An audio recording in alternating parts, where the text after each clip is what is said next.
January 1st, 1863, President Abraham Lincoln issued the Emancipation Proclamation after issuing a draft back in September 1862. In the final draft of the Emancipation Proclamation, President Lincoln stated all slaves are and henceforward shall be free. However, in actuality, the emancipation was very limited in its ability to secure enslaved individuals' freedom. It does two things. It frees slaves in the states and parts of states that are in rebellion against the Union. So that means it doesn't free those slaves in the border states or those people who are enslaved in the parts of states that are under Union control. So that leaves 800,000 people still in bondage. The other thing about the Emancipation Proclamation that a lot of people don't realize is that for the first time, it formally authorizes the enlistment of black soldiers.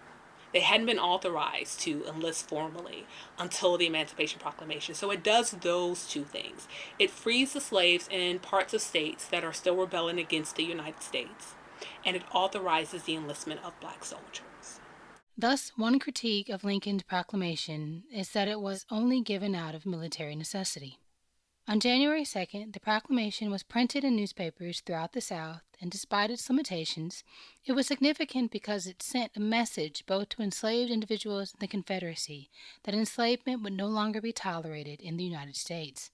Lincoln extended an invitation to the slaves to bear arms and participate in the fight for their freedom, stating, "I declare and make known that such persons of suitable condition will be received into the armed service of the United States, to garrison forts, positions, stations, and other places, and to man vessels of all sorts in said service." Soon after, 185,000 enslaved and free men deserted plantations and accepted Lincoln's invitation to join the Union Army and to fight for their freedom. African Americans and abolitionists commemorated the signing of the decree with celebrations throughout the North. Nevertheless, people received the Emancipation Proclamation with mixed feelings. African Americans and abolitionists are certainly elated by the Emancipation Proclamation because it's something that they believe Lincoln should have done at the beginning of the war. Frederick Douglass, for example, said at the very beginning of the war, this is something that needs to be done. Henry Ward Beecher stated, "The proclamation may not free a single slave, but it gives liberty a moral recognition." Many African Americans themselves both critiqued and were pleased with the proclamation. Henry M. Turner wrote on January 4th, 1863, "The time has come in the history of this nation when the downtrodden and abject black man can assert his rights and feel his manhood." The proclamation of President Lincoln reaches the most forlorn condition in which our people are placed.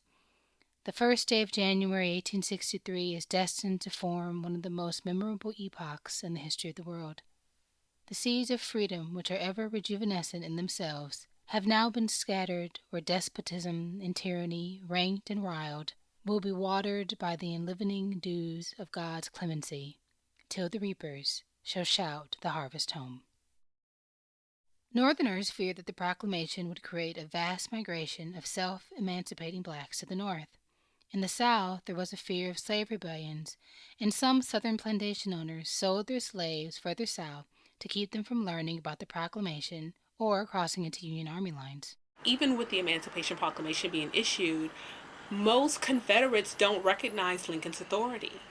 So they don't respect the Emancipation Proclamation. So they're not going to free their slaves because what it does for them, for those Confederates, is it renews their determination to fight and win the war. And so a lot of those people who would be legally covered under the Emancipation Proclamation aren't going to be free because their masters don't recognize it. And so the war is going to continue for another 13 months. Consequently, the proclamation marked a point of no return for negotiation, ceasefires, or compromise. At nearly 2 years into the war, Lincoln finally focused on the heart of the issue and confronted the Confederacy where it mattered. The Confederacy held fast and continued fighting.